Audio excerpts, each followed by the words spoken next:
Hola amigos, bienvenidos a mi Story Channel. Espero que se encuentren todos muy bien y quiero aprovechar para enviarle un caluroso, afectuoso saludo a un amigo de mi Story Channel, a un gran amigo que empezó a seguir el canal a sus inicios y que me ha brindado muchísimo apoyo. Si está viendo este video, sé que sabe quién es y le deseo que tenga mucha fortaleza en este momento difícil de salud quebrantada. Está pasando un mal momento y quiero mandarle todo mi afecto y estoy segura que todo el afecto de todas las personas que ahora forman parte de esta comunidad. Como muchos de ustedes saben, recientemente nos visitó aquí en el canal Max Caranzano, un estudioso investigador que escribe libros acerca de la arqueotecnología, de las civilizaciones del pasado que se han ido borrando de la memoria humana, pero que han quedado grabados, digamos, los testimonios de su existencia en muchas cosas, muchos elementos que están distribuidos, no solamente físicamente en el mundo, más sobre todo en esas narraciones de los pueblos ancestrales, en esas narraciones que se han ido transmitiendo oralmente y por eso han logrado sobrevivir mares de tiempo y reseteos y tantas cosas, pero la narración se va quedando. Por eso es tan importante la narración y se ha conservado para nuestra fortuna. Y hay hechos muy importantes que impactaron en la humanidad y en la desaparición y aparición de nuevos pueblos y en el cambio también de la geografía, de la topografía, de la tierra.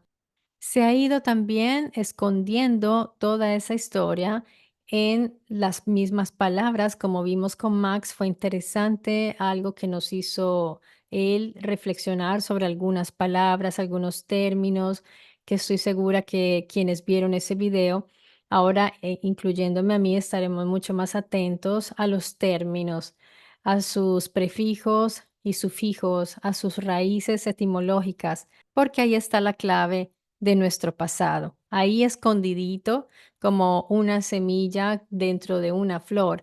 Hay que ser bastante agudos en la observación para darnos cuenta. Y quise hacer este video como para retomar algunos puntos que me parecieron muy interesantes en esa conversación con Max y que sea como un puente que nos sirva para más adelante volverlo a invitar. Yo sé que Max está próximo a irse a Egipto y cuando regrese yo lo estaré esperando con muchas preguntas que seguramente ustedes querrán escuchar sus planteamientos de su experiencia de este viaje. Él se irá con un equipo de personas. Yo no pude ir, desafortunadamente. No me pude vincular a este tour. Es un tour de exploración que van a realizar, van a visitar la pirámide, la Gran Pirámide, Giza, el Valle de Giza y estarán también en el Serapeo. No sé qué otros lugares donde van a ir, pero seguramente nos van a contar desde el canal TV City que tiene Eduardo Orma con Salvatore y bueno, todo este team de personas, este equipo de personas maravillosas que pues afortunadamente nos transmiten tantas entrevistas y están constantemente invitando especialistas en los temas que nos interesan, nuestros temas de investigación. Así que los esperaremos con toda la experiencia que nos van a traer. Mientras tanto, pues yo quisiera continuar esa conversación que tuve con Max, porque estoy segura que muchos de ustedes también se quedaron como reflexionando. Después de haber conversado con él, yo me quedé pensando, bueno, nosotros hablamos del término pirámide, que fue interesante ese ejercicio con las palabras que él realizó, ese análisis de encontrar el prefijo pir y luego un sufijo, que es una palabra griega compuesta, y pir significa fuego, se refiere a fuego. Esto ya Lo hemos visto, por ejemplo, él también nos comentaba acerca de la piragua, que me pareció bellísima esa referencia. Yo no sabía, no había caído en cuenta de que el término piragua tenía esa raíz. Y bueno, en definitiva, está muy conectado este análisis que él hizo con el hecho que muchos estudiosos han notado que este dispositivo enorme que es la pirámide de Giza, la gran pirámide que se le atribuyen al faraón Keops, porque, bueno, ya hablaremos un poco de eso, es en realidad un aparato, es un aparato útil que servía para algo, no era simplemente un contenedor para enterrar allí un faraón que nunca enterraron y nunca han encontrado su cuerpo. Y las características llaman muchísimo la atención.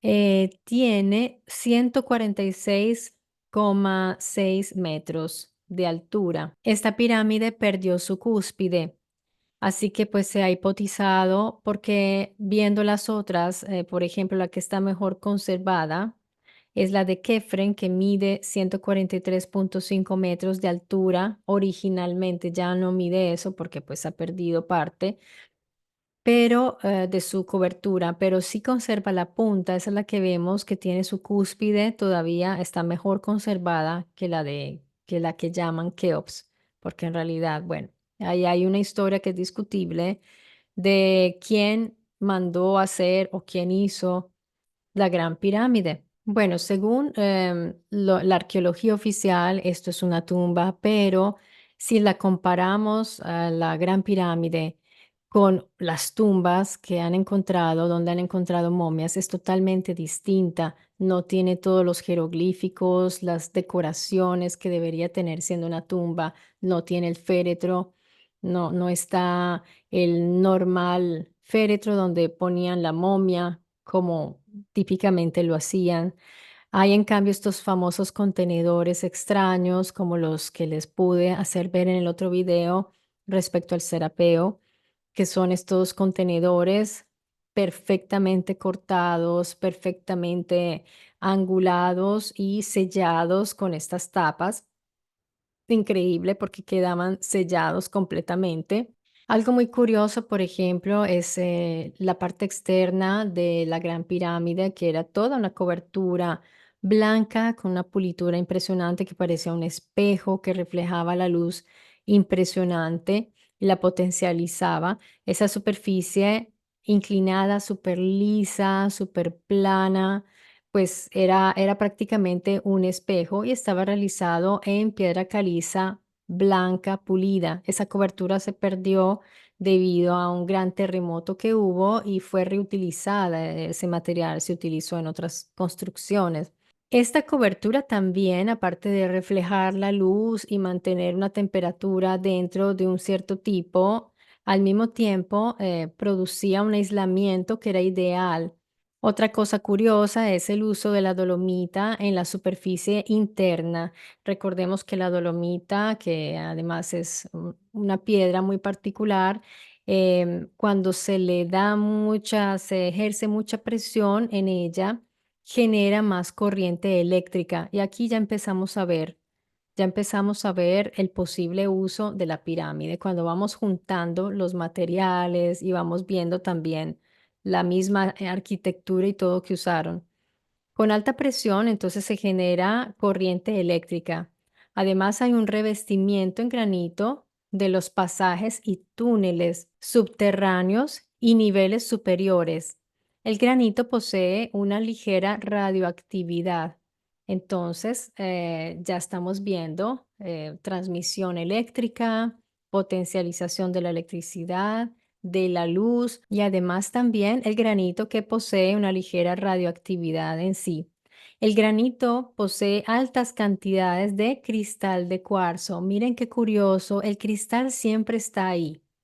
No sé si recuerdan el video que hice de Cerdeña, de estos dólmenes que llaman, porque le llaman las tumbas, los hipogeos, pero son las famosas domus de Hanas, o sea, estas casitas de hadas que las llamaban así por la forma, por la puertecita tan pequeña que eran submundos allá enterrados, pero de tumbas para mí no tienen nada estos lugares. Además debería estar lleno de cadáveres, ¿no? Pues eran tumbas. Pero posteriormente ya iban y depositaban allí personas, o sea, cadáveres. Entonces, los cuerpos que encontraron en esos domus de Hanas fueron posteriores y no del tiempo que fueron esculpidos, porque son como unos iglúes ahí dentro, pero hechos en piedra. Y esta piedra es esta misma piedra que tiene cuarzo dentro. Ahora, esa presencia del cuarzo lo vamos a seguir viendo y quiero seguirlo señalando para que ustedes lo tengan en cuenta, porque el cristal está muy presente también en las narraciones mitológicas, entre comillas, porque siempre hay una especie de comunicación de unos dioses con otros o con los seres humanos mediante los cristales. Y los cristales hoy día sabemos que nos sirven también en las telecomunicaciones, en los celulares, en todo lo que es tecnológico, usamos los cristales y aún más allá. Ya se ha descubierto que el cristal tiene unas características que puede registrar prácticamente muchísimos datos. Así que lo están usando ya en alta tecnología, el cristal. Y miren cuánto nombraban los cristales y los usaban aquí en las pirámides. Muy importante el cristal, porque además, al ejercer presión sobre el cristal de cuarzo, se obtiene una piezoelectricidad. Entonces volvemos a la electricidad nuevamente, como los cuarzos de los relojes que se cargan al agitarlos con energía. No sé si ustedes ya han visto que hay unos relojes que se agitan así, que se mueven y con eso cargan nuevamente energía. Entonces el granito ionizaba el aire dentro de la pirámide, creando una reacción química que aumenta la conductividad de la electricidad. Cuando los elementos pueden circular por secciones de roca a través de cables metálicos, se puede generar corrientes de considerable tamaño. Todo esto sucedía probablemente allí dentro de la pirámide. Recordemos que hay unos conductos. Siempre se han preguntado, ay, no, es que era para que entrara aire, pero no tiene ningún sentido, porque recordemos que para los oficiales, para los arqueólogos oficiales, las pirámides son tumbas. Entonces, ¿para qué hacer estos respiraderos? Supuestos respiraderos aquí, además que iban a enclavarse hasta el fondo de la tierra, iban buscando un eje y van muy profundo. ¿Qué necesidad había de hacer estos famosos llamados túneles o canales hacia abajo, como buscando la profundidad allá en la tierra para luego subir? Y esto de los cables metálicos tiene sentido lo que dice este estudio acá, porque cuando realizaron la exploración con un robot en un conducto donde había uno de esos llamados sarcófagos de piedra, vieron que había un par de, no sé si llamarlos cables porque eran gruesos, metálicos.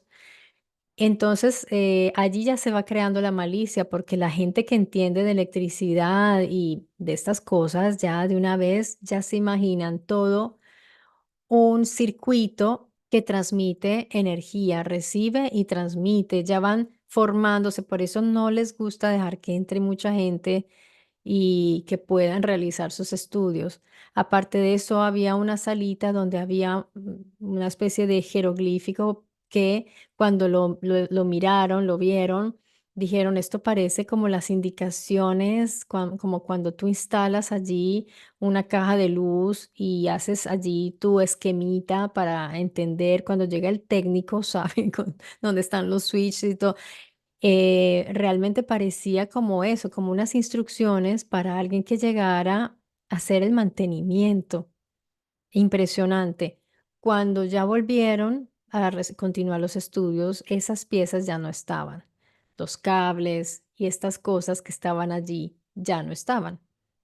Y estamos hablando pues de una administración que ha sido contestada, ha sido puesta como, ha sido polémica, que es Saji Hawass, que bueno, es una persona un poco particular. Como dijo Max, él dijo, Marta, no te esperes que un arqueólogo oficial diga estas cosas porque primero que todo tiene que proteger su trabajo. Y si las dice, pues queda ya por fuera y no le van a permitir ni siquiera entrar a Egipto, no le van a permitir poner un pie en Giza. Entonces sí, él me hizo caer en cuenta de esto. Es muy triste, es terrible la censura que hay en todas estas cosas. Otro material importante utilizado para construir la Gran Pirámide es el mortero. El mortero es como una mezcla, es un sedimento que se usó para unir los bloques. Entonces uno dice, ah, bueno, los bloques estaban unidos normal como los otros con este tal mortero, pero sí y no, porque lo hicieron en unas pocas secciones. En realidad, en la mayor parte de la construcción, que es la Gran Pirámide, las piedras están unidas solo porque encajan perfectamente y se sostienen unas con otras. Así que es impresionante el trabajo que hicieron estos ingenieros que construyeron este gran aparato. Hay unos análisis que se han hecho, unos estudios muy interesantes con unas reconstrucciones animadas muy, muy buenas, donde hacen ver cómo por esos conductos circulaba agua que creaba esa famosa presión de la cual les hablaba para producir energía. Se producía energía cinética, pero también energía vibracional, como nos comentaba Max. Él tenía razón. Ahí se creaban una especie de ondas electromagnéticas y esas ondas electromagnéticas fueron las que estudió muchísimo nuestro queridísimo Nicolás Tesla, que mucha gente ha investigado mucho acerca de él, porque él creó esta gran torre que si la ponemos paralela a la pirámide, pues prácticamente son los mismos dispositivos.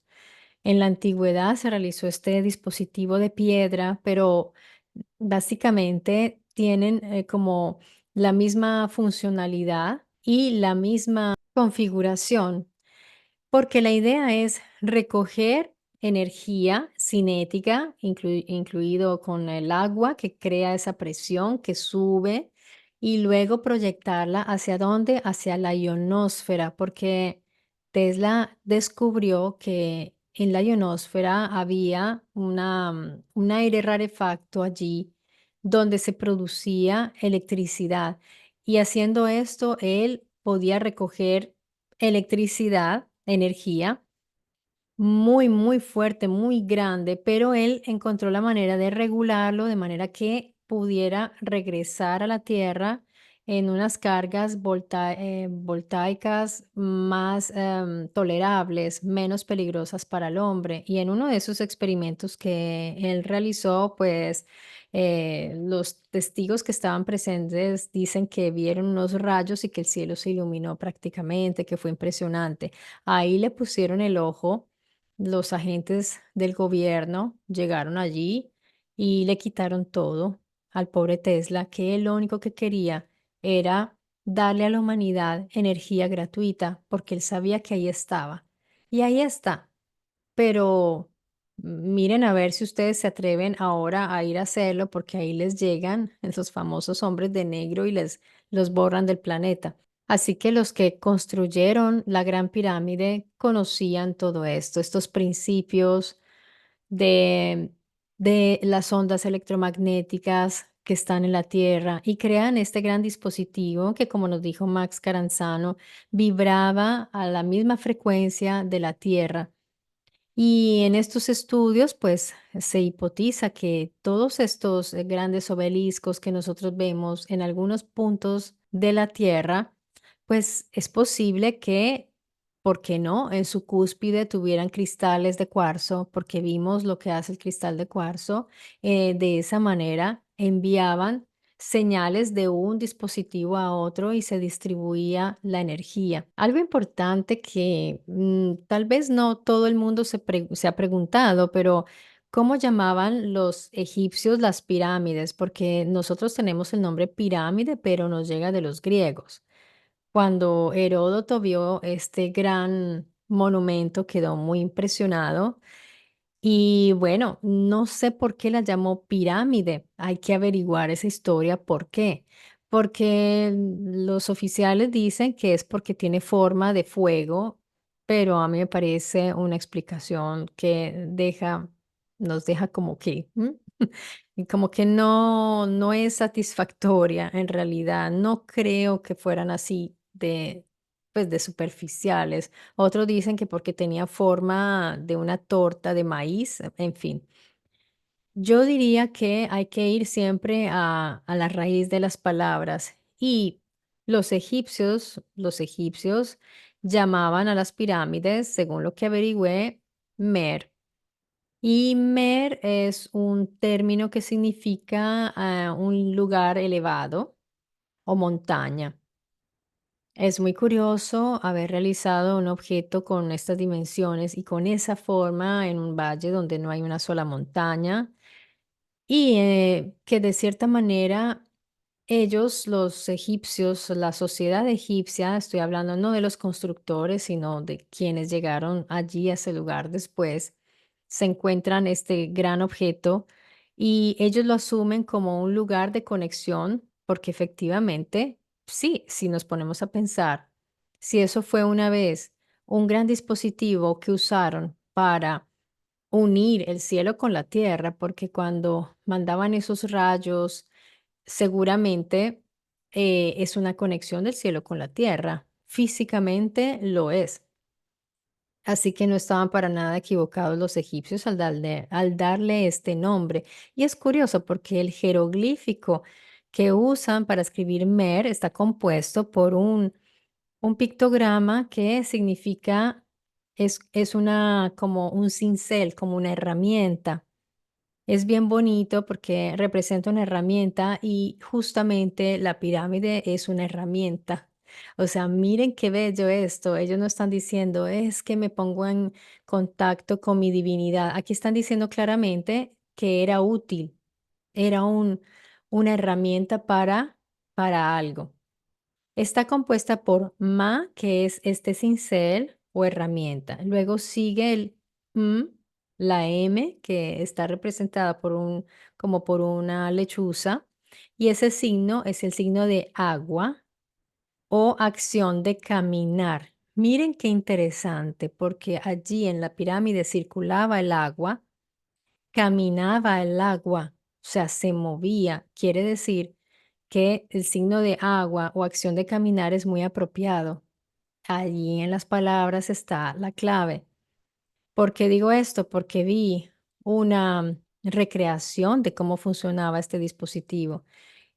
Hipotéticamente, en estos conductos se generaban corrientes de agua para poder producir energía cinética y por eso me parece que está muy apropiado el signo de agua y caminar.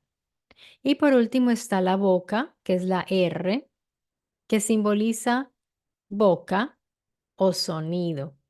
Ahí está el sonido, la vibración, la frecuencia. Entonces miren que todo cuadra. Todo va cuadrando, más que también PIR es interesante y hay que investigar por qué le dieron el nombre PIR, del fuego en el medio, como decía Max, porque PIR es fuego, MED, pirámide, mide del medio. O sea, ellos producían energía seguramente. Y otra de las cosas que se han preguntado siempre, bueno, pero si esto era una tumba, ¿cómo hacían para iluminarse dentro si nunca encontraron rastro de la llama de antorchas? No había hollín ahí adentro. Pues ellos mismos la producían porque miren que ya lo vimos en un video que hice, que la presión al granito y al cuarzo, este granito cuando se somete a grandes presiones se ilumina, empieza a realizar una reacción que es iluminación. Ellos seguramente conocían este efecto y así se iluminaba. Seguramente dentro de la pirámide había luz. porque todo esto producía la luz. Además, pues me imagino que esos rayos de luz eran espectaculares allá afuera y si eso tenía una punta de un material superconductor, pues eso debió haber sido un espectáculo impresionante, el de la pirámide. Y quizás Heródoto sabía esto y por eso la llamó pirámide. Puede ser. Ahora, tenían que atribuírselo a alguien, este gran monumento. Los arqueólogos oficiales le atribuyen la construcción de la Gran Pirámide al faraón Keops, porque Heródoto escribió hablando acerca de la construcción de la Gran Pirámide, a pesar de que él no la presenció.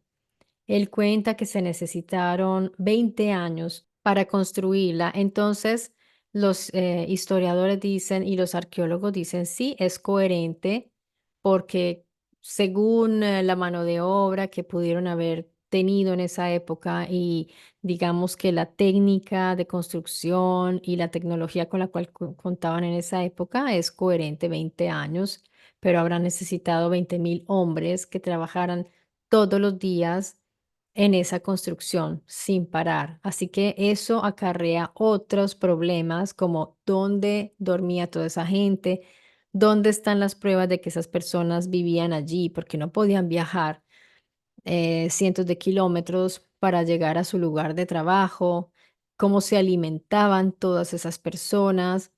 Eso deja muchas, muchas más preguntas. Otra cuestión que deja muchas dudas es por qué en los cánones donde se habla de Keops no se menciona esto.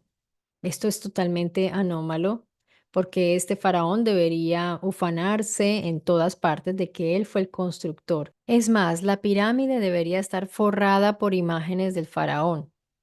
Debería tener los dibujos de cómo el faraón hizo que construyeran la pirámide. Es muy extraño que no exista toda esta información gráfica ahí dentro. Por ejemplo, pues como se suele hacer en las otras tumbas. Y el hecho de que no esté la momia del faraón ahí hace mucho, hace pensar mucho. Tampoco hay estatuas, como vemos esas estatuas en los templos de cada, o las tumbas. No hay. Encontraron una esculturita de Keops cerca y ya con eso dijeron, ¿sí ven? Ah, pues ahí está, él fue el que la hizo. Entonces ya pues todo, sí, sí, sí, fue Keops. Bueno, y en una sala, en un espacio ahí, en una cámara dentro de la pirámide, hay un jeroglífico donde se nombra a Keops y se nombra como un equipo de trabajadores. Ahí está, entonces dijeron, ya, esta es la confirmación de que fue Keops el constructor, pero esto todavía no confirma nada. No se ha encontrado un solo documento que diga que él la mandó a construir. En el 2003 encontraron, sí, unos papiros donde hablaba de una especie de ingeniero, una persona que estaba coordinando la transportación, el transporte de unos bloques a Giza para construir, pero eso tampoco confirma nada. Es más, podrían ser de pronto también el mantenimiento, porque es que estamos hablando de unos objetos que fueron hechos mucho, mucho, mucho, mucho antes de los faraones, de estas dinastías acá. Y ese es el punto de discusión donde nunca se van a poner de acuerdo y ellos nunca van a aceptar que, por ejemplo, la esfinge, y bueno, ya se ha hablado del desgaste de la piedra, del agua, de todas estas cosas que confirman que la Gran Pirámide al menos es mucho más antigua de lo que dicen que son como 5.000, 4.000 años, algo así le atribuyen cuando en realidad es mucho más. Pero como eso ya la sacaría de la historia oficial y les tocaría volver a retirar todos los libros de historia, de arqueología, entonces no tienen muchas ganas de hacerlo. No lo van a hacer. Otra cosa importante es, por ejemplo, los textos de las pirámides.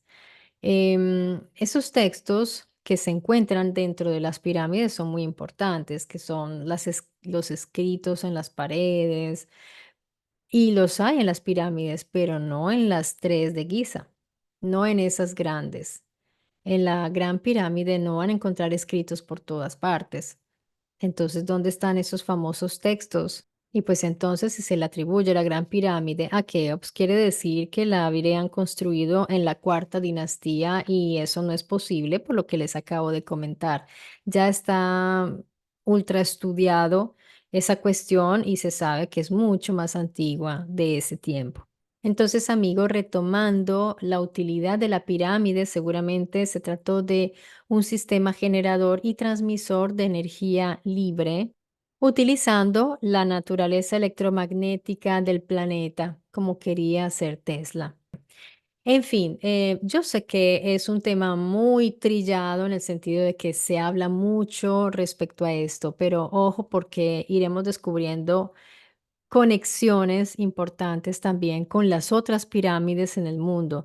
Es probable que no todas, muy probablemente no todas tuvieron la misma función, porque hay diferencias físicas en una pirámide escalonada y una pirámide totalmente lisa.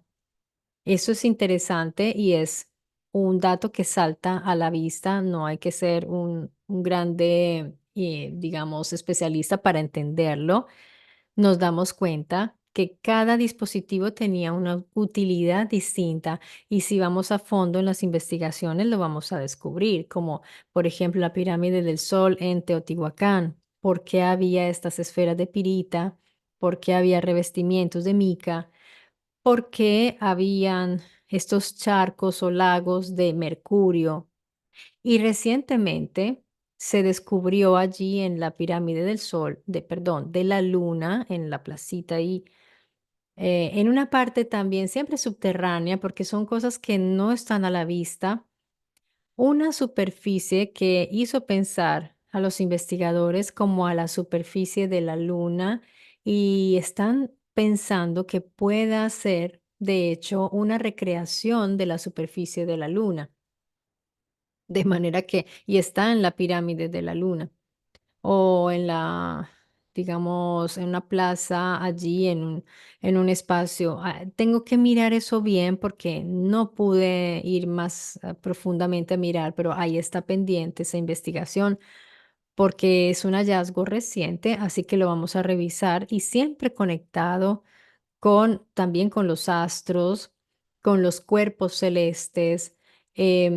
Volvemos nuevamente a lo que nos hablaba Max Caranzano respecto a esos grandes eventos que se dieron en la Tierra que cambiaron el curso de los pueblos de la Tierra, que definitivamente quedaron allí físicamente grabados en la piedra de una u otra manera, y en la geografía, y en el lenguaje, y en las narraciones, de manera que esto tendremos que seguirlo viendo constantemente.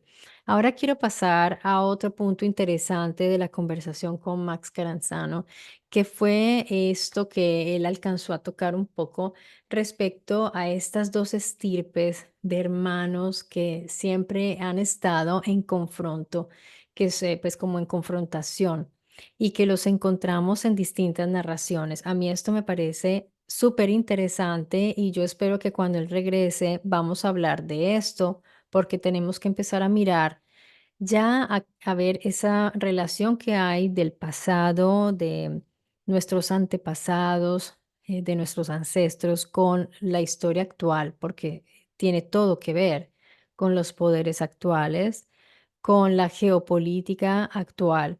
Es bien importante ver y entender este panorama. Y pues qué más interesante que la historia de estos dos hermanos que han estado siempre allí en conflicto, como cualquier hermano con su hermano, que piensan distinto, no es que es el bien y el mal, el bueno y el malo, no. Se trata de Enki y Enlil, estos dos hermanos, hijos de de Anu, que es el dios del cielo, así ha sido llamado en la llamada mitología sumeria o en la historia sumeria, que se han ido repitiendo en narraciones distintas correspondientes a otros dioses de otras culturas que ya también lo hemos visto.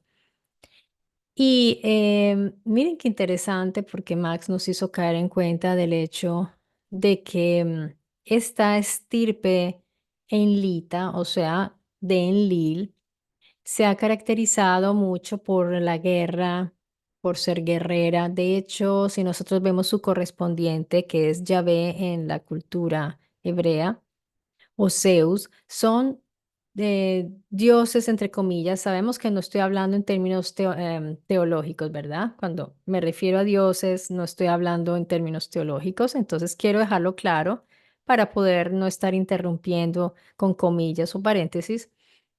Entonces, este dios guerrero, Yahvé, hombre de guerra, varón de guerra, como lo llaman en las mismas escrituras, y recordemos que hay unos textos donde se compara el mismo Yahvé como un águila que va al nido, que protege sus polluelos. Ustedes ya, si son asiduos lectores de la Biblia, pues habrán ya escuchado o leído este pasaje que muchas veces lo usan pues para hacer ver el amor de Dios, en fin, bueno.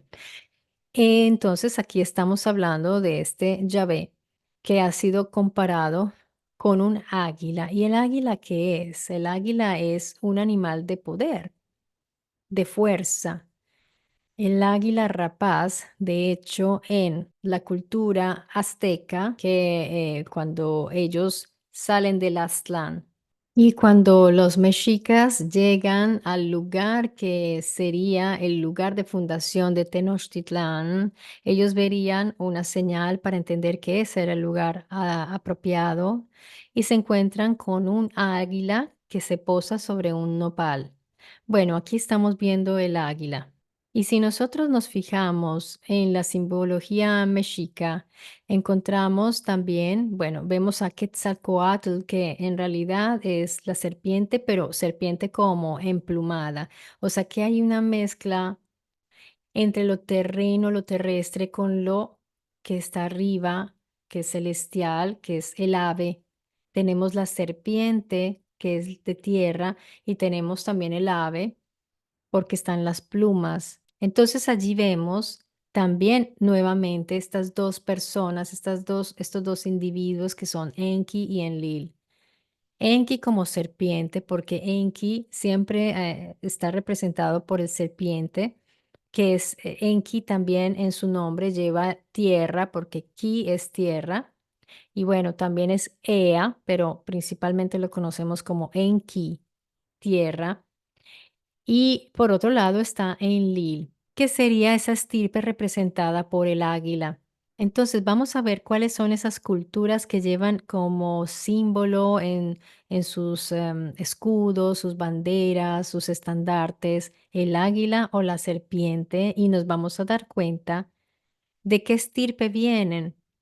Obviamente no vamos aquí a encasillar a ningún pueblo y no vamos a decir, no, es que estos son enlitas, son enquitas, no, porque tampoco es tan sencillo, pero nos puede dar una pista para entender.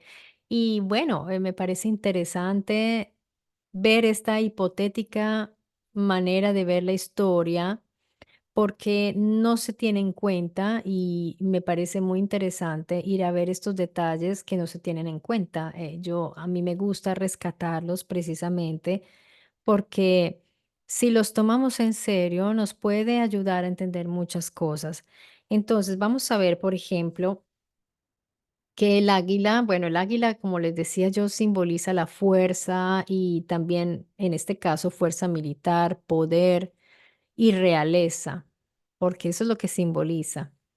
Ahora, quiénes han usado en la antigüedad el águila? Bueno, el águila y también la serpiente la han usado los egipcios como símbolo. Para ellos ha sido importante. Ellos realizan una fusión del águila serpiente, que está asociada con el dios Horus. El águila para los egipcios se relacionaba con el dios Ra también en algunos contextos. En Roma, pues es innegable la presencia del águila como símbolo muy importante y recordemos, Roma es Fue una grande civilización, una potencia militar impresionante. Ellos son conocidísimos por sus técnicas militares y tenían como símbolo el águila dorada o l'aquila, como se dice en italiano, que simbolizaba la majestad imperial y poder militar, como les decía. También en Grecia está asociada con Zeus. Recordemos que Zeus, que es el padre de los dioses, el rey de los dioses, ha estado, digamos que es como el correspondiente de Yahvé. Y pues para, digamos, para la cultura sumeria podría ser puesto como correspondiente de Enlil, a pesar de que el padre de los dioses, de los dioses, digamos, de los Anunnaki, era Anu, pues siempre se ha hablado de Enlil como muy importante, era bastante importante, tenía un liderazgo y pues Enlil era el más guerrero, se caracterizaba por ser el, eh, el, el Anunnaki más guerrero. En cambio, Enki era hombre de ciencia, era genetista. Bueno, ya vamos a ver por qué. Entonces, vemos aquí, por ejemplo, los aztecas tenían el águila real, Rapax, como les decía, que era un emblema de fuerza y valentía. ¿Ven cómo lo relacionan? Y para ellos está relacionado con el dios Huitzilopochtli, que es el dios del sol y la guerra. Entonces miren las correspondencias, porque el dios de la guerra, nuevamente vemos que está correspondiente con Yahvé y siempre son estos dioses de la guerra. Ese sería el orden enlita, del lado de Enlil. También los nórdicos, los vikingos asociaban el águila con Odín, que era el dios principal. Entonces él sería el correspondiente a Enlil. Los persas en la antigüedad tenían el águila como símbolo de realeza y poder, aunque pues no era tan importante. En América del Norte, los nativoamericanos representaban el espíritu del cielo, sabiduría y la poderosa visión espiritual con el águila. Ellos, estas personas que encontramos en América del Norte todavía no los hemos ido a estudiar y analizar, ya iremos ahí porque me gusta ir como en un orden, pero ellos sí están muy conectados como con una línea muy espiritual, el chamanismo, y hay que estudiar de dónde viene todo esto, estas creencias que ellos tienen. ¿Por qué? Porque son tan inclinados como hacia la espiritualidad y todo esto. Y ellos tienen el águila. Y están las tribus germánicas, que son los godos, que tienen este hermosísimo símbolo militar y real, que simboliza fuerza y dominación, conexión con el cielo y lo divino. Bueno, ahora vamos a ver la serpiente. ¿Quiénes ven la serpiente como algo positivo? ¿Quiénes la tienen como símbolo? Los egipcios tienen símbolo de protección y poder real. Recordemos que las aureaos eran esa cobra que estaba en la corona del faraón. O sea que ellos la ven como algo positivo. Los mesopotámicos, para los mesopotámicos, ellos, la serpiente representa el conocimiento, la ciencia, la sabiduría, que es la ciencia, de la cual yo les he hablado aquí muchas veces. Y recordemos que Enki es representado con esa serpiente. Ellos lo ven como persona de conocimiento, de sabiduría. Esto es en Mesopotamia. También fertilidad y vida.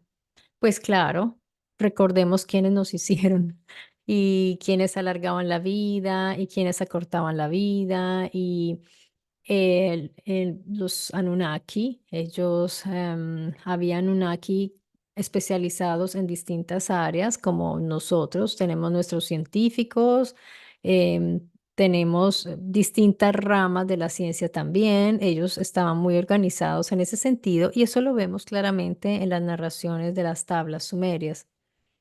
En los griegos, por ejemplo, la medicina está muy conectados con los sumerios en ese sentido, porque tenemos el dios Asclepio o Esculapio, y también representaba la fertilidad. En los romanos, también medicina, sabiduría, muy acorde con los sumerios, conocimiento y ciencia, la serpiente. En los mayas es interesante porque está eh, esta unión de la serpiente con el ave. Entonces es como si estuvieran ambos hermanos allí, Enki y Enlil unidos, la serpiente y el águila. Está presente en la cultura maya. Está Kukulcán o Quetzalcóatl, que era la serpiente y ave al mismo tiempo. Miren, aquí, por ejemplo, en los mayas, que para ellos era la serpiente y el ave, entonces la serpiente, que era la tierra, Enki, y el águila, que es el ave, sería Enlil. Y recordemos que Enlil era llamado Dios del cielo, que él era como el que gobernaba o el que sí mandaba en los cielos, y Enki la tierra, Enki, como les comentaba antes. En los aztecas entonces es Quetzalcóatl, igual que los mayas también, el mismo concepto. Y ahora vemos también que los chinos, pues ellos no tienen propiamente una serpiente, pero puede ser que haya habido una especie de evolución de la serpiente al dragón o que simplemente a veces ese dragón se vuelve como una serpiente o es ambas cosas. De hecho, el dragón chino tiene patas de como de águila, como de tiene garras de águila el dragón y tiene su cuerpo tiene escamas de pez y para ellos es visto como una figura benévola. Entonces ya vemos que ellos también son enquitas, ellos pueden venir de allí. Ahora veamos que es interesante que pareciera que casi que el único que viera como con ojos muy, muy negativos la serpiente son precisamente los hebreos. Para ellos la serpiente representa algo, porque ya lo vemos desde la narración del Génesis, ya vemos cómo lo van encauzando como un ser negativo hasta llegar al Apocalipsis, volverlo a nombrar en las escrituras griegas como el gran dragón, serpiente, y luego lo llaman Satanás, opositor. Para ellos representa algo muy negativo. Entonces, miren que cómo es de interesante esto, porque ellos sí que vienen de Yahvé, que es un dios de guerra, está muy, muy claro esta identidad enlítica, porque si vemos el correspondiente es Enlil, que Enlil era un combatiente, era un guerrero y él pues no estaba tan interesado como en los asuntos humanos como si lo estuvo Enki y que también el serpiente, no lo llamo la serpiente porque no era un animal, entonces lo llamo el serpiente del Génesis que habla con Eva y le explica a los humanos y los vuelve fértiles y autónomos en su reproducción, pues es el mismo rol prácticamente científico porque seguramente hay una intervención genética allí, hay una intervención científica. Y ya ve que es el varón de guerra, él no participa en esa creación, en esa construcción del humano. Él aparece después, a él lo empiezan a nombrar es después, más adelante, después de ese Génesis, donde seguramente intervinieron los genetistas. De manera que aquí en la cultura hebrea el serpiente sí es visto como un ser negativo, muy negativo, y ahí claramente pues vemos, ellos son un pueblo guerrero todavía hoy, tienen mucha tecnología de guerra, de inteligencia, son personas combatientes y muy valientes en el combate desde la antigüedad hasta hoy y están dispuestos a dar su vida por su pueblo y pues si son creyentes, pues con mayor razón.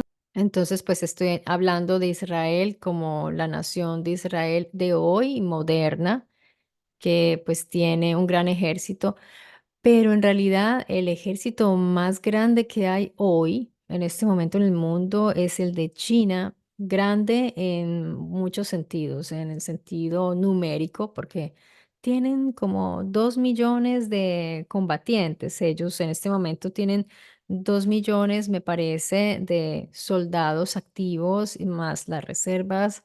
Es impresionante y tienen muchísimas, tienen entre 500 y 1000 ojivas nucleares comparadas con las 80 más, no recuerdo cuántas, de Israel, israelíes. Y bueno, los combatientes israelíes son menores también en número, porque la China es una potencia demográfica impresionante, son enormes en ese sentido. Entonces ese es como el gigante de ahora y es la serpiente. Pero la serpiente, miren que China tiene una gran tradición de medicina. Ahora que lo pienso, ellos se caracterizan porque conocen muchísimo la sabiduría de la salud humana sin tanto artificio medicinal, farmacéutico como nosotros. Aquí, bueno, yo hablo de Oriente y Occidente, ese concepto que traemos nosotros. No sé si está en discusión o no, porque de pronto alguien me dice algo, pero nos entendemos a qué me refiero con Oriente y Occidente, más o menos, tratando de no ser pues discriminativa o algo así, pero ubicándonos como culturas, porque en geopolítica, en economía, estamos en Occidente y allá en Asia están en Oriente. Es una manera de clasificarnos por ahora válida, pienso yo, para entendernos. Y allá ellos tienen unas tradiciones muy, muy buenas en medicina, medicina natural, y tienen muchos conocimientos en ese sentido. Ahí yo le veo la conexión con el serpiente. Este actual gobierno que tiene, que es en realidad es una dictadura, pues no lo entiendo, es impositivo, parecería más como hacia el lado enlita, si lo vemos así.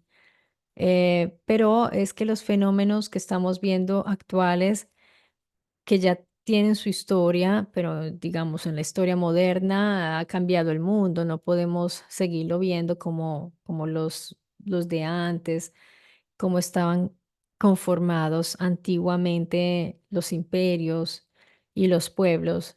Seguramente eso ha cambiado mucho y sería bueno empezar a estudiar cómo ha sido todo ese proceso y qué ha pasado con estos linajes que les había mencionado. Es posible que no sea así tan simple, seguramente es mucho más complejo el panorama, pero por ahora me pareció interesante fijarnos en estas dos estirpes de las cuales se menciona también en la Biblia y se habla en los sumerios y también en nuestras culturas, en las culturas de todo el continente americano. Siempre se ha hablado de un hermano que lucha con el otro. Está Quetzalcóatl con el hermano, pero en fin, se ven estas confrontaciones entre hermanos y lo vemos también en los pueblos, se ve reflejado, así que es bien interesante.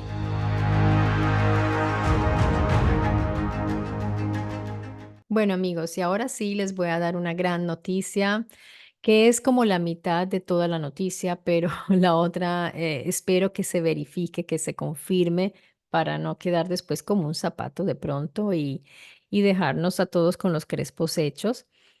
Quiero contarles que muy pronto va a publicarse un libro en español de Mauro Biglino. Esto se los estoy comunicando directamente de él. Él es la fuente porque me puse en contacto con él. Indirectamente porque seguramente hablé con un intermediario, no sé quién es, pero me respondió por un medio directo y estoy súper feliz porque me contó esta primicia que hoy les traigo, que me parece para celebrar, porque muy pronto tendremos un nuevo libro de Mauro Biglino traducido al español. No sé si es uno de sus libros en italiano o es un nuevo libro, eso sí, no lo sé. eso va a ser una gran sorpresa. Pero sea lo uno o lo otro, pues igual lo recibimos con muchísima alegría, mucho entusiasmo. Y bueno, espero enterarme de primera mano muy pronto cuando se publicará. Yo creo que lo estarán preparando para final de año, porque si me lo dijeron ahora, es probable que salga como para final de año, tal vez en noviembre. Estará muy pronto, muy próximo. Así que yo les estaré avisando, no se preocupen, les diré dónde lo podrán conseguir. Y pues la otra noticia es estrepitosa, pero hasta que no se confirme, pues no les voy a decir nada porque pues también pedirles una disculpa a mis amigos mexicanos porque sé que mis pronunciaciones han sido terribles. Créanme que estoy tratando, estoy estudiando para mejorar. Seguramente no lo haré perfecto, pero espero mejorar y ustedes han sido muy pacientes conmigo, muy tolerantes y yo los aprecio muchísimo por eso. Y no solo con eso, no solo con esas pronunciaciones, sino otras cosas que se pueden mejorar, porque al referirme a los pueblos autóctonos, a las poblaciones indígenas u originarias, pues yo lo hago con todo el cariño y respeto del mundo, pero no estoy exenta de cometer errores o referirme a un cierto grupo de manera que se puedan sentir ofendidos. Se puede ofender sensibilidades. Esto lo sé y pues yo le había oído un poquito, les confieso, a ese tema, pero es imposible porque si estamos hablando de antiguas civilizaciones, pues yo hablé muy libremente con las civilizaciones europeas, ya en las mediterráneas ya empieza uno a acercarse también. Cuando ya te vas acercando hacia Israel, Jerusalén, ahí llegan las personas originarias de esos lugares también que te pueden llamar la atención por ciertas cosas. No es fácil porque estamos hablando pues de nuestros orígenes y pues obviamente hay sensibilidades en ese sentido históricas y eso lo puedo entender muy bien, así que pues les pido un poco de pronto de tolerancia, pero no para acomodarme, sino pues para mejorar en muchas cosas. Pero créame que yo siempre me trato de como de documentar cuáles son los términos apropiados, porque soy consciente de eso y los uso a sabiendas de esto. En pasado, tal vez cuando empecé, no tenía tantos reparos y sí pude haber cometido imprecisiones y todo, pero se trata de mejorar cada vez más para ustedes, para mí misma. Obvio que sí, se trata de crecer. Y bueno, amigos, un abrazo grande. No se pierdan mi Story Channel porque les traeré muchas sorpresas, créanme. Y entonces, hasta muy pronto. Un gran abrazo a todos y cuídense mucho.